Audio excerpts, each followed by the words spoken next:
Happy Monday, everybody. This is Chris from Steamway Restorations again. We're hoping you have a fine weekend, and we are back to the work week once again. I wished you happy Monday now for the last few weeks, so we decided to call this whole video series Happy Monday. Hopefully some of these tips and tricks that we're telling you are helping to keep yourself and your home safe, and you're enjoying them.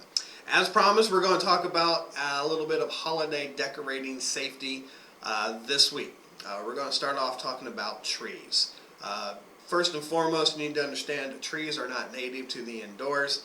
Therefore, there are some special precautions, that you need to take. If you are using a real tree, if you haven't picked that out yet, try to pick out the freshest tree that you can find, the one that's most recently been cut down.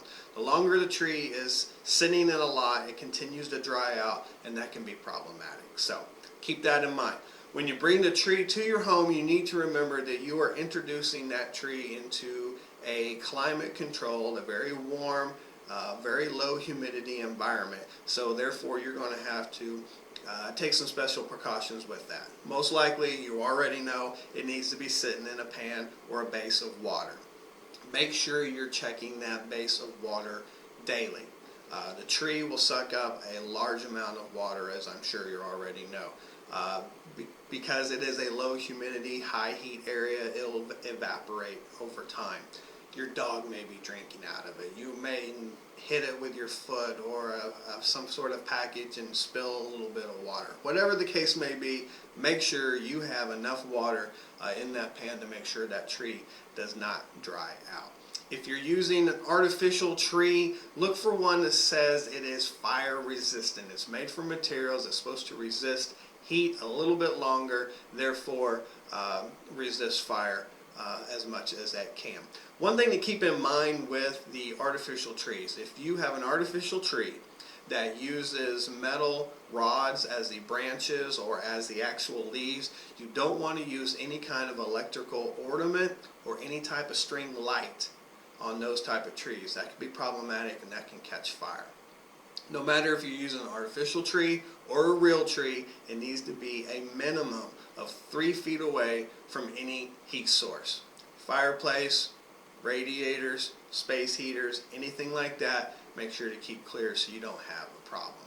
Second thing I want to talk about today is extension cords. And you know, the biggest thing I can probably stress to you on extension cords, not only this time of year, but any time of year, is extension cords are designed for temporary use only. Too many times we see people using extension cords on a permanent basis, and unfortunately it has resulted in disaster many times. Example, we went to a home where the couple wanted to have their TV, their cable box, their DVD player here.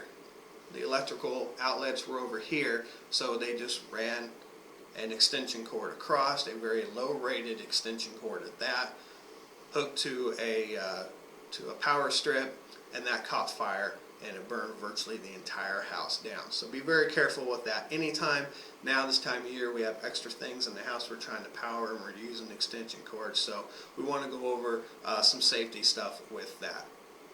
Make sure you use the proper length of extension cord.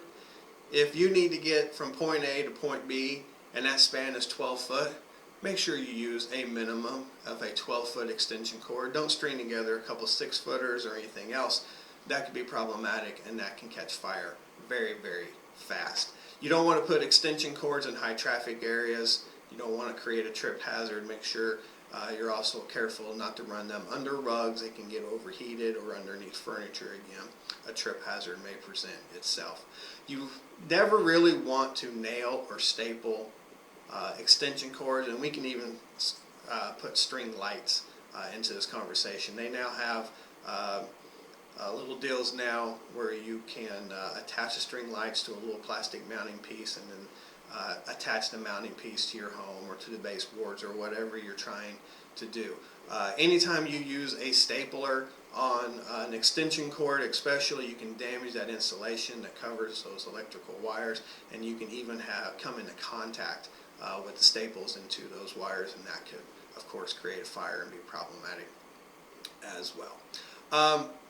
Extension cords are rated. There is a such thing as an outdoor extension cord and an indoor extension cord. Make sure you're using them properly.